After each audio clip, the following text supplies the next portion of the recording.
அஞ்சலி அம்மா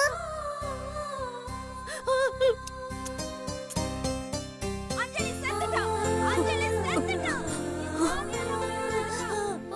அஞ்சலி ஏன் அஞ்சலி பயந்து இங்க உட்கார்ந்துட்டு இருக்க? அம்மா ஏன் அஞ்சலி ஒளிஞ்சிட்டு இருக்க? தீபா, அம்மா பிரியா என்ன என்ன பண்ணிட்டா தெரியுமா? தீபா, பிரியா அஞ்சலிக்கு கணக்கு சொல்லி கொடுத்துட்டு இருந்தா. அப்ப நான் டிவி பார்த்துட்டு இருந்தேன். என்ன அவ கூப்பிட்டா, நான் உள்ள போனேன். அப்ப என்ன நடந்துச்சுன்னா, ஏண்டி கூப்பிட்ட? சீக்கிரம் சொல்லு. என்ன பண்ணிட்டு இருக்கீங்க? நான் டிவி பார்த்துட்டு இருந்தேன். டிவில என்ன பார்த்துட்டு இருந்தீங்க? சீரியல் பார்த்துட்டு ஓ, இருந்தேன். சீரியலா? ஆமா. என்ன கதை? அத ஏண்டி கேக்குற? அது அவன் குழந்தைய தூக்கிட்டு போய் எங்க குழந்தைக்கு படிப்பு சொல்லி கொடுத்துட்டு இருக்கற உங்களுக்கு டிவி சீரியல் முக்கியமா போச்சா? உங்களெல்லாம்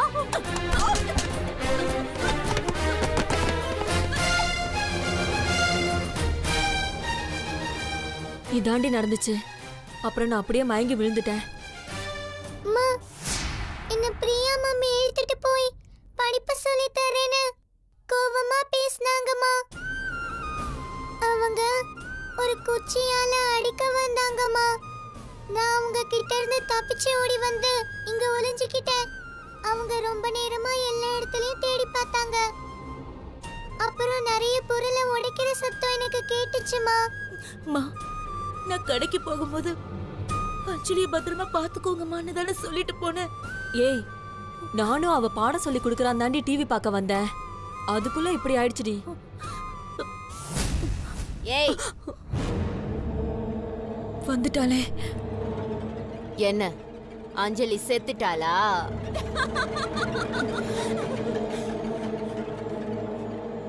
உயிரோட இருக்கிறாளே இவ காவியா.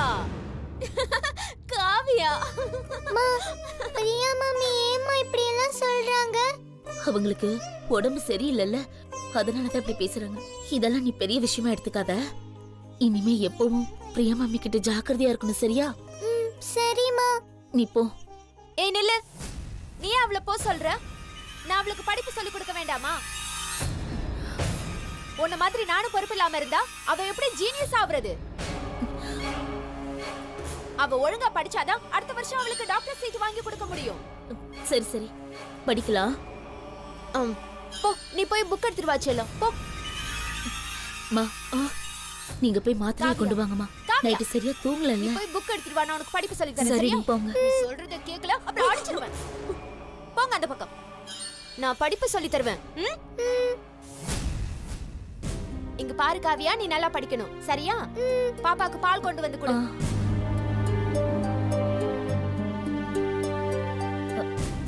இந்தாங்க பிரியா, இந்த மாத்திரையை போட்டுக்கோங்க. இந்த மாத்திரையை போட்டுக்கிட்டா தானே படிப்பு சொல்லி கொடுக்க முடியும். அப்ப அவளுக்கு கொடு. இத போட்டா எப்படி படிக்க முடியும்? படிக்க புக் தானே வேணும். இத நீங்க போட்டுக்கிட்டாதான் உங்களுக்கு எனர்ஜி கிடைக்கும். அப்பதானே உங்களால தெம்பா சொல்லி கொடுக்க முடியும். அப்படியா? அப்ப கொடு கொடு கொடு கொடு கொடு.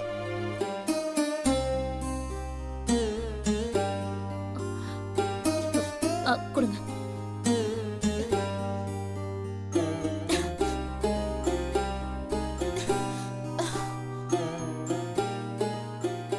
மா, அவங்களுக்கு தூக்கம் வரும். நீங்க மத்தியானம் எழுப்பி சாப்பாடு கொடுத்துருங்க. எப்படி இருந்த பொண்ணு இப்ப இந்த நிலைமைக்கு ஆளாயிட்டாலே. மா, கவலைப்படாதீங்க. பிரியா சீக்கிரமா குணமாயிடுவாங்க. எங்களாலதான் உனக்கு ரொம்ப சிரமம். அதெல்லாம் ஒண்ணு இல்லம்மா. நீங்க கூட்டிட்டு போய் தூங்க வைங்க. போங்கம்மா. வா காவியா, வா வா வா. நான் காவியாக்கு படிப்பு சொல்லி கொடுக்கணும். அதெல்லாம் அப்புறம் சொல்லி கொடுக்கலாம். அம்மா, என்னை இனிமே தனியா விட்டுட்டு எங்கேயும் போகாதீங்கம்மா. இல்லடா, இனிமே நான் எங்க போனாலும் உன்னை கூடவே கூட்டிட்டு போறேன்டா. பிரியா குழந்தைய ஏதாவது பண்ணிருந்தா என்ன ஆயிருக்கும்? இனிமே குழந்தைய தனியா விடக்கூடாது. ஏய் மாயா, உனக்கு ஒரு விஷயம் தெரியுமா? என்னம்மா? செல்வியும் அவங்க அம்மாவும் ஏதோ ஒரு ஓலைச்சூடி ஜோஷியரை போய் பார்த்துட்டு வந்திருக்காங்கடி. அப்படியா? ஆமாண்டி. எதுக்காக போனாங்கன்னே தெரியல. ஆனா அங்க போயிட்டு வந்ததுல இருந்து அவங்க 2 பேரும் ரொம்ப சந்தோஷமா இருக்காங்க. சாமி கும்பிடுறது என்ன, நெத்தியில விபூதி வைக்கிறது என்ன, அப்பப்பா ரொம்ப பூரிப்பா இருக்காங்க.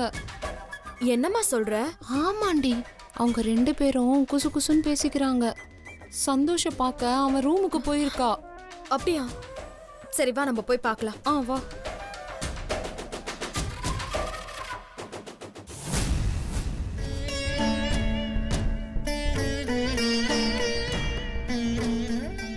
என்ன சொல்ற செல்வி? நீ சொல்றது என்னால் நம்ப முடியல. ஜோஷியம், ஜாதகம், சம்பிரதாயத்துல எனக்கு நம்பிக்கையே இல்லை. ஜோஷியத்துல சொல்ற விஷயம் சிலது பழிக்கும், பழிக்காம கூட போகும். சில நேரத்துல நம்ம பேசுறத வச்சு அவங்க பலனை சொல்லுவாங்க.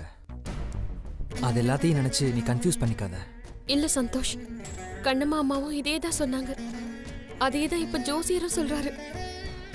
நம்ம குழந்தை கண்டிப்பா ஏதோ ஒரு இடத்துல உயிரோட தான் இருக்கு. என்னம்மா சொல்ற இவ? ஜோஷியத்துல குழந்தை இருக்குன்னு சொல்றாங்க, ஆனா குழந்தை உயிரோட இருக்கிறதுக்கு எந்த ஆதாரமுமே இல்லையே. இல்ல சந்தோஷ், நான் இங்க வர்றதுக்கு முன்னாடி குழந்தைய தேடி ஹாஸ்பிட்டல்ல போய் விசாரிச்சுட்டு தான் வந்தேன். என்னது? ஹாஸ்பிட்டல் போனியா? ஆமா சந்தோஷ்.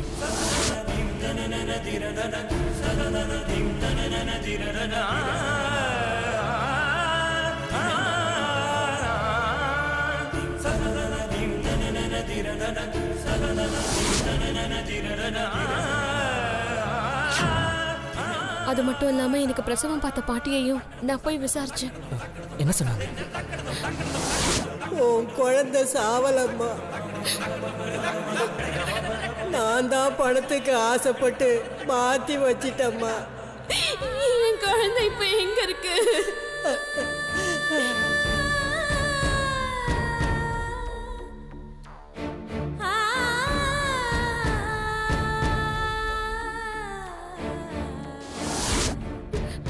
அவங்க உண்மையை சொல்றதுக்குள்ள இறந்துட்டாங்க சந்தோஷ். இல்லைன்னா அன்னைக்கே குழந்தையை கடத்தினது யாருன்னு தெரிஞ்சிருக்கும். ஏ மாயா, என்னடி இது புது கதையா இருக்கு? ஒருவேளை நாம செஞ்ச திருட்டுத்தனம்லாம் எல்லாருக்கும் தெரிஞ்சிடுச்சா? நீ கொஞ்சம் வாயை மூடுறியா? முதல்ல இங்க இருந்து போ. என்னடி என்ன திட்டுற? நான் உன்னை போன்றல. நீ சொல்றதெல்லாம் கேட்கும்போது என்ன நடந்திருக்குன்னு என்னால யூகிக்க முடியல. ஆனா ஏதோ ஒண்ணு தப்பா நடந்திருக்குன்னு மட்டும் நல்லா தெரியுது. ஆனா இப்ப குழந்தைய எந்த நம்பிக்கையில தேடுறது? இதுக்கு மேல என்ன தெரியணும் சந்தோஷ்? நம்ம குழந்தை எங்கேயோ ஒரு இடத்துல இருக்குன்னு மட்டும் தெரியுது. நாம எப்பவும் தொலைச்ச இடத்துல தான் தேடணும் சந்தோஷ். நம்ம குழந்தைய பத்தி விசாரிக்க நான் ஒருத்தையே ஹாஸ்பிட்டல்ல போராடிட்டு இருந்தேன். ஆனா என்னால கண்டுபிடிக்க முடியல. நீ இப்ப என் கூட வந்து விசாரிச்சா நாம நிச்சயமா உண்மையை கண்டுபிடிச்சிடலாம் சந்தோஷ். ப்ளீஸ் சந்தோஷ், நம்மளோட வாரிசு எங்கேயும் கஷ்டப்பட நாம விடணுமா? நாம நல்லா இருக்கும்போது நம்ம குழந்தை மட்டும் கஷ்டப்படணுமா? நீ சொல்றது உண்மையா இருந்தா நம்ம குழந்தைய நிச்சயமா கண்டுபிடிச்சிடலாம்.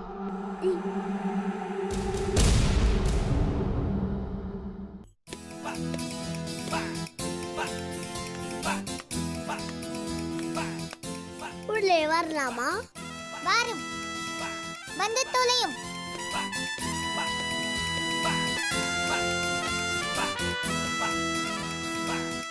என்ன வீடு இவ்வளவு அனலாக இருக்கிறது? அனல் அல்லடா முட்டாள், குளோபல் வார்மிங் என்று பெயர். நீ கேள்விப்பட்டிருப்பாயே. உன்னை போன்ற வெள்ளைக்காரர்களால் கண்டுபிடிக்கப்பட்ட ஏசியின் வினைதான் இந்த நாட்டை சுட்டி எரிக்கிறது. தண்ணீர் பஞ்சம், உணவு பஞ்சம் என்று நாட்டில் பஞ்சம் தலைவிரித்து ஆடுகிறது. அந்த கெமிக்கலின் வெப்பத்தால்தான் நாடே வெப்பமாகிவிட்டது. இதை புரியாத முட்டாளே, இது அனல் அல்ல, வெப்பம், வெப்பச்சலனம். நாங்க புதிதாக ஒரு வரியை அறிமுகப்படுத்துகிறோம். நீ என்னதான் முறுக்கு மீசை வைத்து மணிமகரம் சூட்டியிருந்தாலும் உன்மேல் பெண் வாடை வீசுகிறது. அதனால் நீ மறக்காமல் வழியை காட்டிவிடு குட்டி. யாரேடா குட்டி என்று சொல்கிறாய்? பட்டி. ஓ, உனக்கு மலையாளம் தெரியுமா கட்டபொம்மா? கோபம் வந்தால் மலையாளம் என்ன, பெங்காலி கூட பேசுவேன். இங்கிலீஷ், மரியாதை, ஃபோன் நம்பர், சாட்டிங். தமிழ் தெரிகிறது, வாயில் நுழைகிறது. நான் ஏன் கற்க வேண்டும் இங்கிலீஷ்? எங்களோட பள்ளிக்கூடம் வந்தாயா? பாடம் படித்தாயா? பக்கத்தில் இருக்கும் பிள்ளைகளை கிள்ளி விளையாடினாயா? கணக்கு வகுப்பில் தூங்கி வழிந்தாயா? தமிழ் வாத்தியாரின் தலையை பார்த்து தலை சீவினாயா? அல்லது நீ மாமனா மச்சானா? மானம் கெட்டவனே, எதற்கு படிக்கணும் இங்கிலீஷ்? யாருக்கு கொடுக்கணும் மரியாதை? போரடித்து நேர்குவிக்கும் உழவர் கூட்டம் உங்கள் தலைகளை நேர்கதிர்கள் போல் குவித்துவிடும். ஜாக்கிரதை. அஞ்சலி, சூப்பரா பேசுன. உனக்கு பிடிச்சிருக்கா அஸ்வந்த்? பிடிச்சிருக்கு. நீயும் நல்லா நடிச்சடா. சும்மா கதை விடாத அஞ்சலி. என்னோடது சின்ன வேஷம், உன்னோட தான் பெரிய வேஷம். அநேகமா உனக்கு தான் பரிசு கிடைக்கும்னு நினைக்கிறேன். ஒன்று பண்ணலாமா? என்னடா? கட்டபொம்மன் கிட்டப்ப நான் போட்டுக்க, நீ ஜாக்சன் துறை கட்டப்ப போட்டுக்கோ. டேய், உன்னால வீரபாண்டிய கட்டபொம்மன் வசனம் இல்ல ஃப்ளோல பேச முடியாதுடா. நீ திக்கிடுவ. யாரு? நான் திக்குவேனா? என்னை பத்தி உனக்கு தெரியும்ல, நான் வேலைன்னு வந்தா வெள்ளக்காரன். அதனால தாண்டா சொல்றேன், நீ வெள்ளக்காரன் கிட்ட பிள்ளையே இரு. இல்ல இல்ல, எனக்கு பரிசு கிடைச்சிட்டா. என் பேர் தாமசர்மே. ஊருக்குள்ள எனக்குன்னு ஒரு பேர் இருக்கு, அதை எப்படி நான் கெடுத்துக்க முடியும்? டேய் டேய், எனக்காகடா. டேய், ஐயோ இந்த பையா. உன்னதான் வீட்டுக்கு வரக்கூடாதுன்னு சொன்னல, அப்புறம் ஏன்டா வந்த? வெளியே போ. ஆண்டி, என்ன வெள்ளக்காரன் நினைச்சு வெளியே போக சொல்றீங்களா? நான் அஸ்வந்த். தெரியும்டா, அன்னைக்கு எங்க வீட்ல வந்து உதவாங்கிட்டு போன மக்கு பிளாஸ்டரி அஸ்வந்த் தானே நீ? யார பார்த்து மக்க பிளாஸ்டின்னு சொல்றீங்க? நான் பயங்கரமான புத்திசாலி. வேணா காவியாவை கேட்டு பாருங்க. ஆமா மம்மி, அஸ்வந்த் இப்போ நல்லாவே படிக்க ஆரம்பிச்சிட்டா. ஏய், இவன் உன்னோட ஃப்ரெண்டுங்கிறதுனால நீ இவனுக்கு சப்போர்ட் பண்ணி பேசாத. இவன் கூட சேரக்கூடாதுன்னு நான் ஏற்கனவே சொல்லியிருக்கேன்ல. இவன் மூஞ்சியும் முகரக்கட்டையும். ஐயோ, நம்மள மறுபடியும் டேமேஜ் பண்ண ஆரம்பிச்சிட்டாங்க. ஏய், நாளைக்கு ஸ்கூல்ல காவியாக்கு காம்படிஷன் இருக்குன்னு தெரிஞ்சுக்கிட்டு நீ அவ கூட சேர்ந்து ஒட்டுக்கஜா அடிக்கலான்னு பாக்குறியாடா? ஒட்டுக்கஜாவா? ஆண்டி, இதெல்லாம் என்ன வார்த்தை? டேய், உன்னை பத்தி எனக்கு நல்லா தெரியும். என் பொண்ணு நல்லா நடிப்பான்னு தெரிஞ்சு அவ கூட சேர்ந்து நீயும் பேர் வாங்கிடலான்னு பாக்குறியா? எப்பவுமே கட்டபொம்மன் தான் ஜெயிப்பாரு.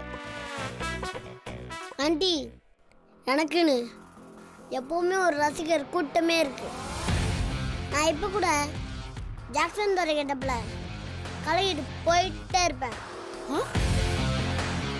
இவெல்லாம் டயலாக் பேசினாதான் கை தட்டுவாங்க, ஆனா ஸ்டேஜில் ஏறினாலே கை தட்டுவாங்க.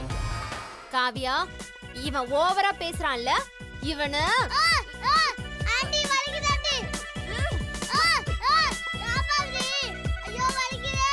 இத்தனோண்டு இருந்துகிட்டு நீயும் உன்னை விளம்பரப்படுத்திப்பியா? சொல்லு. அந்த பயம் இருக்கட்டும். நாளையில இருந்து ஸ்கூல்ல காவியா சொல்றபடி தான் நடந்துக்கணும். இனிமே நீ எங்க வீட்டு பக்கம் அடிக்கடி எல்லாம் வரக்கூடாது, புரியுதா? சரி ஆண்டி. Get out.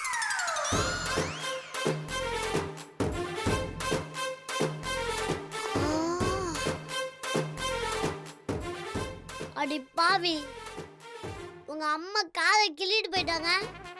நீ ஸ்கூலுக்கு வா, உனக்கு இருக்கு. டேய், எங்க அம்மா இப்படி நடந்துக்கிட்டத மனசுல வச்சுக்கிட்டு நாளைக்கு என்ன பழி வாங்கிடாதடா. நீ தான் நாளைக்கு ஜாக்சன் துறை கெட்டப்ப போடணும். மறக்காம ஸ்கூலுக்கு வந்துடுறா. சரி சரி, வந்து தொலைறேன். டேய், நீ என்ன இங்க இருந்து போகலையா? ராஸ்கல் ஓடிட்டான். அவன் கூட என்னடி உனக்கு பேச்சு? வா போலாம்.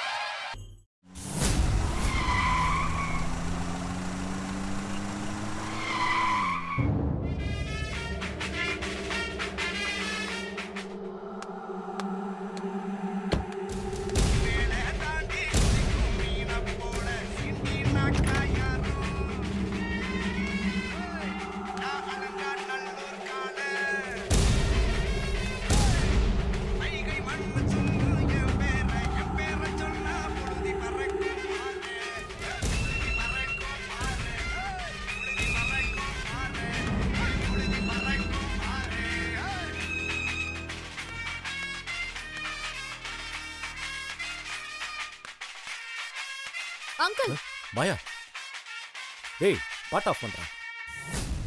வா மாயா உட்காரு. நான் ஒன்னும் உட்காரதுக்கெல்லாம் வரல. டேய் கொஞ்சம் வெளில இருங்க. சொல்லு மாயா. என்ன வேலை பண்ணிட்டு இருக்க நீ? செல்வியோட குழந்தைய கொல்றதுக்கு தான் முயற்சி பண்ணிட்டு இருக்கேன். கிழிச்ச. என்ன இன்னும் ஒரு 200 எபிசோட் போகுமா? என்ன மாயா கிண்டல் பண்றியா? கிண்டல் பண்ணாம வேற என்ன பண்ண சொல்ற? செல்வி காணாம போய் 5 வருஷம் ஆச்சு. இதுவே பெரிய கேப். அதுக்கப்புறம் அடுத்த 1 வருஷமா நான் அந்த குழந்தைய கடத்திட்டேன், அந்த குழந்தைய அந்த இடத்துல அடைச்சு வச்சிருக்கேன், அதை இப்ப கொன்னுடுவேன் அப்ப கொன்னுடுவேன்னு சொல்லிட்டு படம் காட்டிட்டு இருக்கேன். இதுக்கு மேல நீ சொல்றதெல்லாம் நம்பிட்டு இருக்க நான் என்ன முட்டாள நினைச்சியா? இல்ல மாயா, அந்த குழந்தைய கொல்றதுக்கு தான் நான் தீவிரமா முயற்சி பண்ணிட்டு இருக்கேன். என்ன தீவிரமா முயற்சி பண்ணிட்டு இருக்க? ஒரு குழந்தைய கொல்றதுக்கு போய் இவ்ளோ காரணம் சொல்லிட்டு இருக்க? மாயா, அது பிறக்கும்போது பச்சை குழந்தை, அதுக்கு இப்ப 5-6 வயசு இருக்கும். இப்போ அதுக்குன்னு ஒரு ஃபேமிலி இருக்கு, நிறைய பேர் சப்போர்ட் இருக்கு. போயும் ஒரு குழந்தைய கொல்ல முடியலன்னு காரணம் சொல்லிட்டு இருக்க. உனக்கெல்லாம் அசிங்கமா இல்லையா?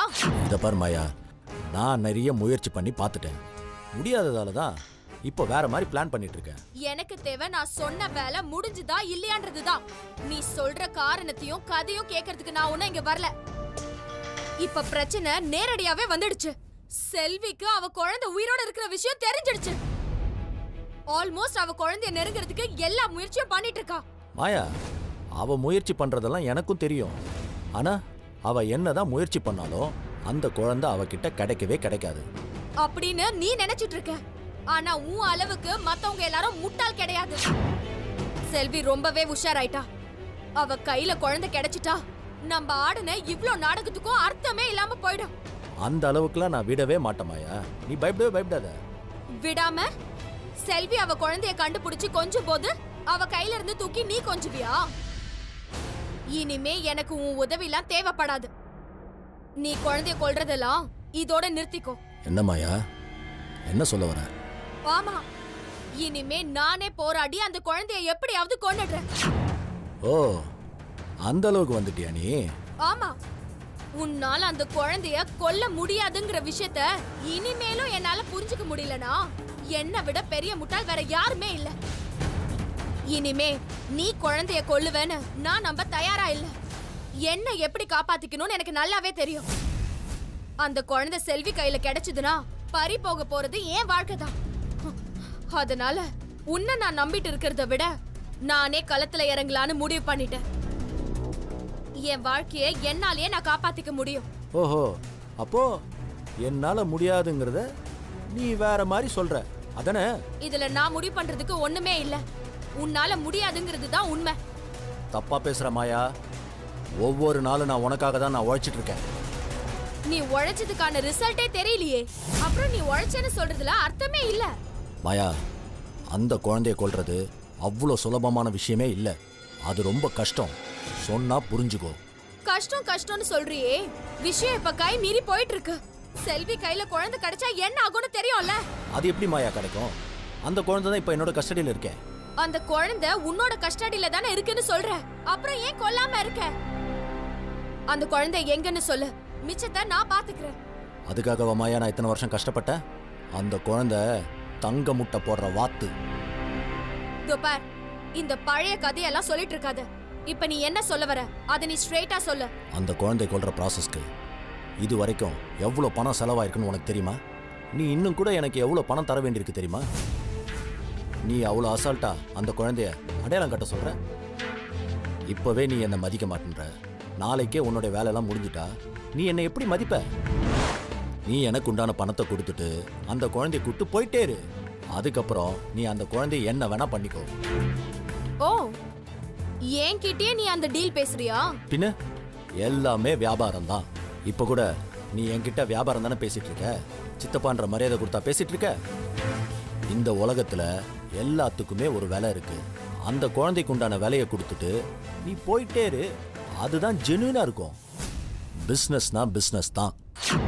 சரி, எவ்வளவு வேணும்? சந்தோஷோட சொத்து மதிப்பு பல கோடி. நான் அதுக்கெல்லாம் ஆசைப்படவே இல்லை. எனக்கு வெறும் ஒரு 5 கோடி கொடுத்துரு, நான் பாட்டுக்கு ஒதுங்கிக்கிறேன். 5 கோடியா? ஆமா மாயா, அந்த குழந்தைக்கு எவ்வளோ மதிப்பு இருக்குன்னு உனக்கு நல்லாவே தெரியும். அந்த குழந்தை மட்டும் உன் வீட்டுக்கு வந்தா என்ன நடக்கும்னு நீ நல்லா யோசிச்சு பாரு. அந்த குழந்தை சந்தோஷோட வாரிசு. உன் குழந்தையோட போட்டி போட்டா சந்தோஷோட பாதி சொத்து அந்த குழந்தைக்கு தான் போய் சேரும். எப்படியும் சந்தோஷோட சொத்து மதிப்பு ஒரு 1000 கோடினா ஒரு 500 கோடி அந்த குழந்தைக்கு போய் சேர்ந்துடும். நல்லா யோசிச்சு பாரு. நான் கேட்கறது வெறும் 5 கோடி தான், ரொம்ப சின்ன அமௌண்ட். கடைசியில என்கிட்டயே பேரம் பேசிட்டல. நான் பண்ண ஒரே முட்டாள்தனம் உன்கிட்ட இந்த பொறுப்பை ஒப்படைச்சதுதான். என் அப்பா இருந்திருந்தா இந்நேரம் எனக்கு இந்த நிலைமை வந்திருக்காது. என் அப்பா உன்னை நம்பினாரு, அதனால உன்னை நான் நம்பினேன். அதனாலதான் இந்த வேலையை உன்கிட்ட நான் கொடுத்தேன். ஆனா நீ இப்போ என்னையே பிளாக்மெயில் பண்ற. அந்த குழந்தைய நீ இவ்ளோ நாள் கொல்லாம விட்டு வச்சது எதுக்குன்னு எனக்கு இப்பதான் புரியுது.